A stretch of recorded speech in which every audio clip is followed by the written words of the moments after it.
Terri Hunter. Welcome to the Travel Coach. Thank you, Sonia. Pleasure to be here. Thank you. I was looking forward to this meeting, to this interview so much. So before starting, though, I would like if you can introduce yourself so we can get to know you a little bit better and who you are and what you do, please. I am Terri Hunter, and I guess I'm a world adventurer. I'm from Canada, and I have developed this lifestyle where I work half the year as a hiking guide in the Canadian Rockies, and the other half the year I travel and rock climb around the world. And I've been sustaining this nomadic lifestyle for 17 years now. Yeah, that's what I do. I love it. That's amazing, Terri.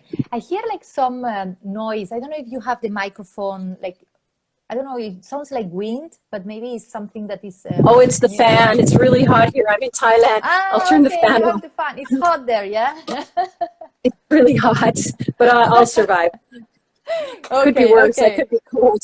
That's no problem. So, you know, Terri, that the Travel Coach podcast is all about stories of transformation. I would like to ask you, what does transformation mean to you? In a couple of words. Couple of words. Yeah, thanks, Sonia. You made me really think about this. Transformation is when something inside of you changes, and it may take a while to change the habits that go along with what shifted inside, but eventually you catch up to that shift and you transform, you change, something changes. That's beautiful, beautiful put. Thank you, Terri, for sharing that. And today we are going to go deep because I know you have lots of stories and you travel to so many places, but we would like to go deep today about, well, starting to this trip in Ethiopia, right? So we're going to start there. I would like you to share with us, how was your life, personal and professional, before this trip in Ethiopia? Where were you? I was in Canada, living in a beautiful place, Jasper National Park, and working as a figure skating coach, a job I loved for many years, but I was getting bored. There were some things that weren't the way I wanted them to be, and I was in a toxic relationship. It was not what I wanted either. And I had this desire to do something adventurous. And I was a bit scared to just take that leap of faith and give everything up, the boyfriend, the career, and I was a bit stuck. And I heard about, friends of mine told me about their trip to climb Mount Kenya. And when I heard the stories, I'm like, I want to do that. And the ticket I bought was on Ethiopian Airlines, so I had a free stopover in Ethiopia. So I was thinking, I don't know anybody who's been to Ethiopia. I have to go there. Like, I have to check it out. And it ended up being a really fascinating country. So your goal, your purpose was going to Kenya, right? To climb Mount Kenya, yeah. And you did? Did you do so?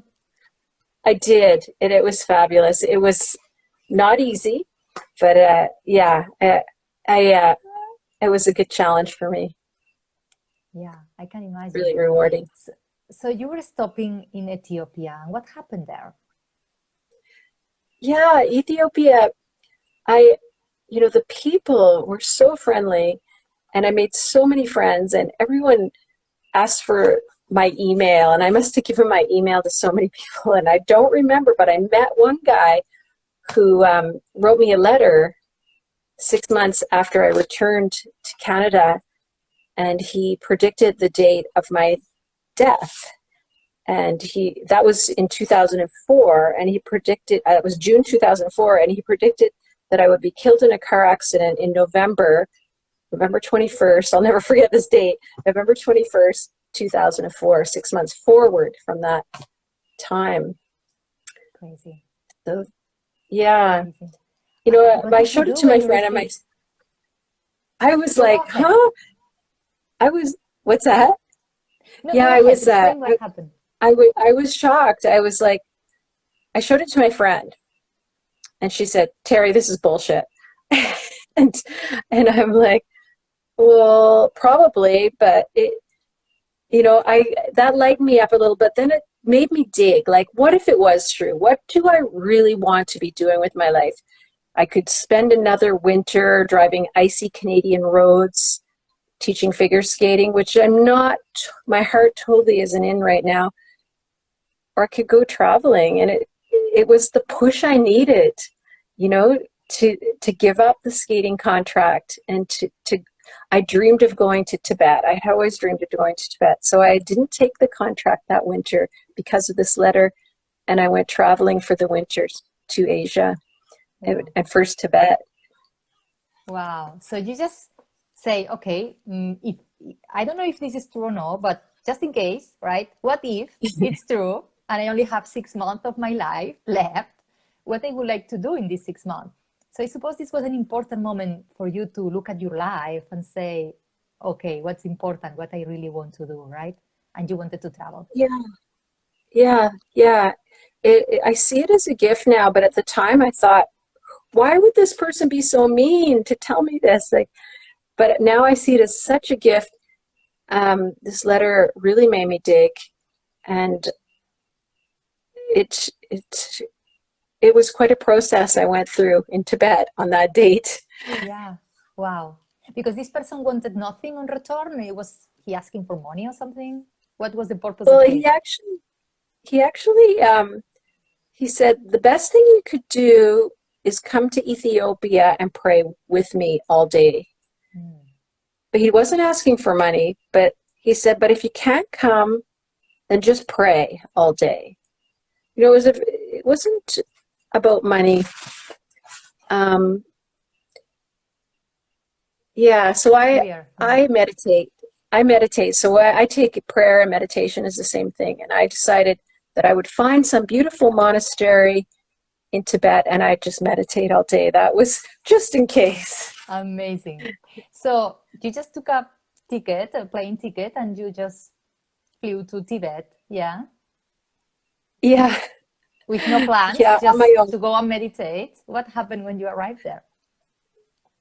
Yeah, I got to Tibet. I did a lot of exploring. I actually made a really good friend on the plane. He was an acupuncturist, and we started hiking together. And then on that date, I decided I wanted to be off on my own, and I found out that there was this famous monastery, Someway, that is a mandala from the sky. It's perfectly geometric, and it's a masterpiece. And I thought, it is walled in. So I thought this would be a safe place from vehicles because it was supposed to be a car accident. So I took the bus out there. It took a few hours, and when I got there, I found out that buses are actually allowed to go into the compound where the gate, the wall is, and also these tractor taxis, which are wagons pulling Tibetan pilgrims pulled by a tractor in a wagon. So I realized I wasn't perfectly safe there. So just in case, I went and talked to the hotel desk clerk and said, is there a place away from the roads where I could go to be away from everything? And he said, yes. There's 300 monks and nuns living in caves above here in the mountains. And I thought, perfect, that's where I'm going. Beautiful. And you went there, but you didn't take any bus or any kind of transport. Did you walk, or what did you do? I walked all the way. I was 10-kilometer walk. I avoided all the roads. I went through the fields. Wow. And then as I'm walking up there, I see all these Tibetan pilgrims in these wagons bouncing up the mountain on these dirt roads. And I found out later that it was a holy day for the Tibetans, and they were all going up to the caves to be blessed by the monks on this holy day. And I walked. They said, come on, get in, but I wanted to walk up. And when I got there, I made friends with this Tibetan girl who spoke English, and she translated what all the monks said. And the monks were saying, make sure this Canadian woman goes to every single temple because we want her to leave here with a good feeling about Buddhism. So I went to every temple and got blessed by the monks and nuns with the holy water on this supposed date of my death, which, you know, it was just such an amazing experience to meet all the monks and to celebrate with them and make friends. But it took all day. Like at the end of the day, the sun was setting and it didn't make sense for me to walk back, even though I kept trying to say, I want to walk, I want to walk. All the Tibetans said, come on, get in the wagon. Yeah, it was too much. But what a beautiful experience, right? To receive all this love and all these blessings in this Oh my gosh, special yeah. moment. Yeah. Yeah, really special day that I'll never forget. And I certainly have been left with an amazing feeling about Buddhism. Mm. So you Yeah. eventually jumped in a wagon and tractor. What happened there? Were you scared, or what was the feeling I at the was, time? Because it was already sunset, so little few hours left, I suppose, of that day. yeah, it crossed my mind, right? Like I'm bouncing down the mountain in this wagon and it's tipping sideways and my back is hurting from bouncing but I have this huge smile on my face. The sunset was so beautiful and I just went through this feeling of, wow, if this is how I have to die, this is a great way to die. Like, this is okay. I had a great day. I came to some kind of like peace with it. And Yeah, overcoming it's this not fear. often that you feel that amount of peace with death, but I pulled back a layer of it. How beautiful. So it was actually a death, symbolic death, right? At that It day. was, you know, that was the beginning of my trip. And after that, I trekked in Nepal and I went rock climbing in Thailand and I traveled solo for 6 months and I gained so much confidence that I ended up like I hadn't completely left the skating job at that point or completely left my boyfriend, but I came back and I completely left both of them and started doing what I started making decisions differently, not what I should do. I started doing what I really wanted to do and I really got in touch with what I wanted to do. And part of that was traveling and climbing, which I've been doing every year since. So there was a death of the play it safe, Terri. I love that. Do you think, Terri, if you eventually decided to spend this last day in your hometown, do you think you would have had the same kind of experience, the same kind of transformation that you explained, like a before and after? How travel impacted Absolutely not. Absolutely not. No, there's no way. I can't imagine. I mean, part of the transformation was because I was so out of my comfort zone, and the growth and the confidence was because I was at the edge of my comfort zone. Back home, I wouldn't have got pushed to those edges that I needed to be pushed to build the confidence, to see things differently, to almost like get in a flow state. Like I was in a flow state. I was totally following the signs and there was no plan. There were synchronicities that guided me. What did you learn about yourself? What did I learn? I learned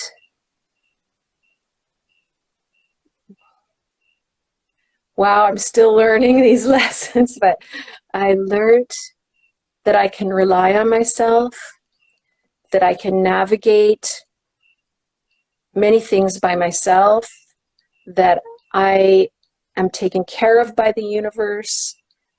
The universe has my back. I've learned the world is a very loving, friendly place, despite what all of our travel advisories say. There's so much kindness and generosity in this world. And I've had my hand taken in almost every country. I've been lost and led back to the proper place, you know, when I'm off trails. And yeah. But what I learned about myself is that I can rely on myself. How is your life now? If you compare, you know, before and after, how would you define this change?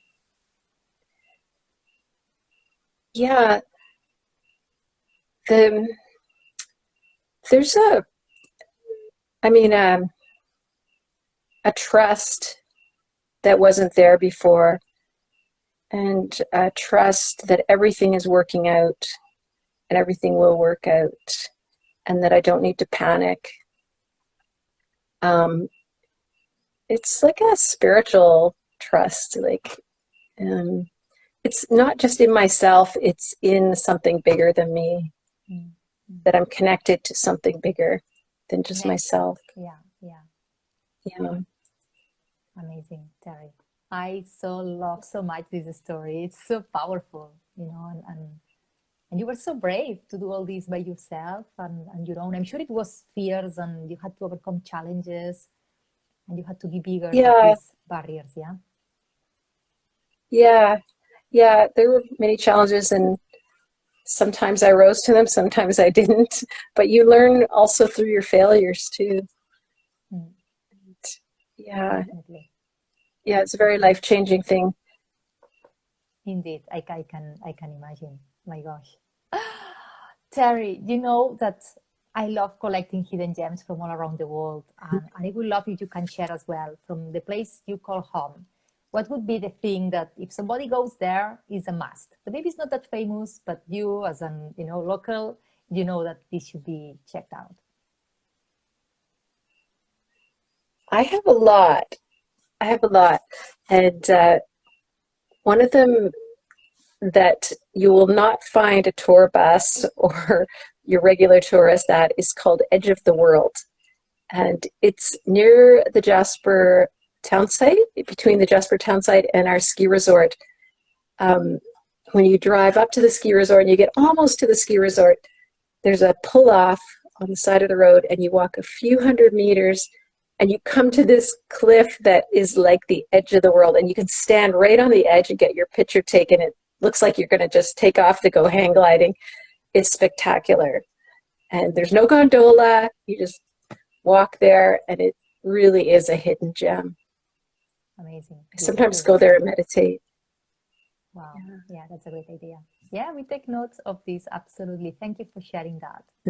So if somebody You're wants to welcome. contact you, Terry, what could be the best way to do so? Yeah, my website is feelfreeadventures.com, and it's also my Facebook business page, Feel Free Adventures. And those are both great ways of contacting me. And on my website, there's a free gift for your listeners, a book I wrote called 5 Personas That Keep You from Your Life of Freedom. Wow. Thank you for that. Yeah, Thank you for the gift. We will check out you're definitely your welcome. website. Terry, it's been a pleasure, absolute pleasure to have you on board the Travel Coach today. Thanks so much, Sonia, for holding the space for me. It's been fun.